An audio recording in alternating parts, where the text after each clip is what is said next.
La caméra montre un village africain typique, avec des gens qui discutent dans des moments assis dans les rues. Tout le monde parle de la réputation d'une femme, Amina, qui cuisine comme un chef. Amina est dans sa cuisine, un espace encombré et sale, préparant un plat traditionnel complexe. Elle travaille rapidement, avec beaucoup de concentration. Un voisin entre dans la cuisine d'Amina, dégoûté par la saleté autour d'elle, mais ébloui par l'odeur délicieuse qui s'en dégage. Amina sert un plat d'ogbonossou à ses invités qui se battent pour en avoir. Cependant, ils frissonnent à cause de l'aspect dégoûtant de la cuisine. Les invités goûtent le plat. Leurs visages se remplissent de joie et de satisfaction. Ils oublient la saleté de la cuisine pour savourer la nourriture. Un invité propose à Amina de l'aider à nettoyer sa cuisine, mais elle refuse, affirmant que cela n'a rien à voir avec la cuisine. Les gens du village discutent, se demandant comment Amina réussit à être la meilleure cuisinière malgré sa cuisine si sale. Amina prépare un repas pour un événement spécial.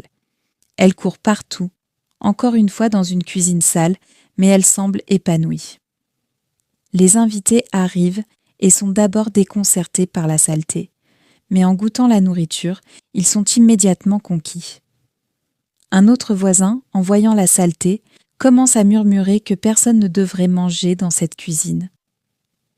Amina réplique en riant que sa nourriture est la meilleure du pays et que cela n'a rien à voir avec la propreté de la cuisine. Un jour, un critique culinaire arrive dans le village pour goûter à la cuisine d'Amina. Il est choqué par la saleté, mais essaie de ne pas le montrer. Le critique goûte un plat d'Amina et immédiatement, son expression change. Il est époustouflé par le goût. Le critique écrit dans son carnet, disant que la cuisine d'Amina est exceptionnelle, mais qu'il pourrait à peine supporter l'environnement sale. Le village entier se réunit pour discuter de l'énigme. Pourquoi Amina est-elle si talentueuse mais aussi si sale ? Amina commence à recevoir des invitations de tout le pays pour cuisiner, mais elle refuse toutes les offres, ne voulant pas quitter son village. Une femme du village essaie de l'aider en nettoyant un coin de la cuisine, mais Amina la chasse gentiment en disant qu'elle aime son espace comme il est. Amina prépare un énorme festin pour une fête villageoise. La cuisine est plus sale que jamais, mais les gens font la queue pour goûter ses plats. Les invités discutent entre eux. Certains se demandent si la nourriture vaut vraiment la saleté. Mais en mangeant, ils sont convaincus. Amina sert son plat signature à un invité spécial, qui est ému par la beauté du goût, même s'il est choqué par l'état de la cuisine. Le critique culinaire revient, cette fois accompagné de son équipe de tournage, pour filmer la cuisine d'Amina. Il est encore une fois dérangé par la saleté, mais il sait que la qualité de la nourriture vaut le sacrifice. Amina fait une démonstration en préparant un plat complexe, avec des gestes rapides et habiles, ignorant complètement la saleté autour d'elle. Un autre voisin s'inquiète de la santé des gens en mangeant dans une telle cuisine, mais Amina le rassure, disant que ses plats sont pleins de bonnes énergies. Le lendemain, les gens du village organisent un concours de cuisine pour tester les talents d'autres camps de cuisiniers, mais Amina refuse d'y participer. Elle dit que son style est unique. Amina crée un plat qui dépasse toutes les attentes. Les gens du village l'appellent le miracle culinaire, même si la cuisine est toujours aussi sale. Le bruit de la réputation d'Amina se répand et bientôt, des gens de partout viennent pour goûter à sa cuisine. Un journaliste arrive pour interviewer Amina sur son talent, mais il est déconcerté par l'état de la cuisine. Il ne sait pas comment aborder le sujet. Amina répond avec un grand sourire, expliquant que la cuisine est simplement un reflet de sa créativité, mais que son talent se trouve dans la nourriture. Les invités, bien que dérangés par la saleté, ne peuvent s'empêcher de complimenter Amina pour la perfection de ses plats. Un jour, un visiteur insistant sur la propreté entre dans la cuisine, mais Amina l'arrête et lui dit que sa cuisine est un lieu sacré pour ses recettes.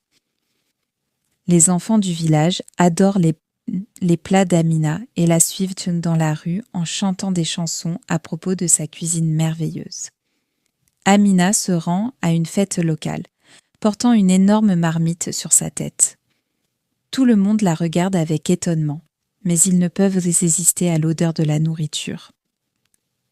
Lors de la fête, Amina est invitée à parler de ses secrets culinaires, mais au lieu de parler, elle commence simplement à servir son plat. Les invités commencent à poser des questions sur ses techniques, mais Amina sourit et dit que c'est simplement un mélange de talent et de passion. Un cuisinier rival, jaloux de sa popularité, tente de saboter un de ses plats, mais Amina découvre la tentative et crée un plat encore meilleur pour sauver la situation. La compétition culinaire locale approche et Amina est invitée à participer. Malgré la saleté de sa cuisine, elle est prête à prouver qu'elle est la meilleure. Dans la salle de compétition, tout le monde est choqué en voyant Amina arriver avec sa marmite, les juges n'osant pas commenter l'état de la cuisine. Amina prépare son plat signature devant les juges, tout en ignorant les regards désapprobateurs et les murmures. Les juges goûtent son plat et leurs visages changent instantanément. Ils sont ébahis par le goût incroyable. Oubliant complètement la saleté, Amina gagne le concours, mais au lieu de prendre la gloire, elle remercie son village pour son soutien et sa passion pour la cuisine. Dans le village, Amina devient une légende vivante. Les enfants veulent tous devenir comme elle, malgré la saleté de sa cuisine.